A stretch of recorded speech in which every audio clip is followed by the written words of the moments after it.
Business start பண்ண best month அப்படின்னா நீங்கள் எந்த மந்த்தை சொல்லுவீங்க? Very good question. எல்லாருக்கும் தெரிஞ்சுக்க வேண்டிய ஒரு விஷயம்தான். மகர சங்கராந்தி என்று சொல்லக்கூடிய தை மாதம். இந்த தை மாதம் வியாபாரம் ஆரம்பிக்கிறதுக்கு உகந்த மாதம்.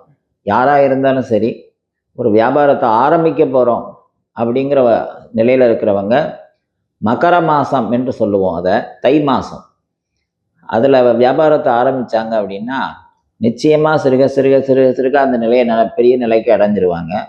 முக்கியமான 12 ராசிகள்லேயும் அதிகபட்சமாக பொருளாதாரத்தை ஈட்டக்கூடிய ராசி மகரம் மட்டுமே. இரண்டாவதாக ஒரு விஷயத்தை சஜஸ்ட் பண்ணணும் அப்படின்னா துலா ராசி. துலா ராசி அன்பர்களும் அதே மாதிரி ஐப்பசி மாதத்தில் பொதுவாக சூரிய பகவான் நீச்சமாக இருப்பார். பொதுவாகவே எல்லா கிரகங்களும் மந்த நிலையில் இருக்கும். ஆனால் ஐப்பசி மாதம் தொடங்கப்பட்ட, அதாவது ஐப்பசி மாதம் அமாவாசைக்கு அப்புறம் தொடங்கப்பட்ட வியாபாரம் அது சுக்லபட்சமாக மாறிடும். அதில் தான் சஷ்டி வருது நமக்கு.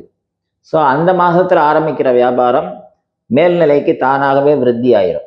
அப்போது வியாபாரம் ஆரம்பிக்கிறதுக்கு பெஸ்ட் மந்த் அப்படின்னு பார்த்தோம்னா ஒன்று தை மாதம், ரெண்டாவது ஐப்பசி மாதம் அமாவாசைக்கு அப்புறம் ஆரம்பிக்கலாம். இந்த ரெண்டும் உத்தமமான மாதம் என்று அழைக்கப்படுகிறது.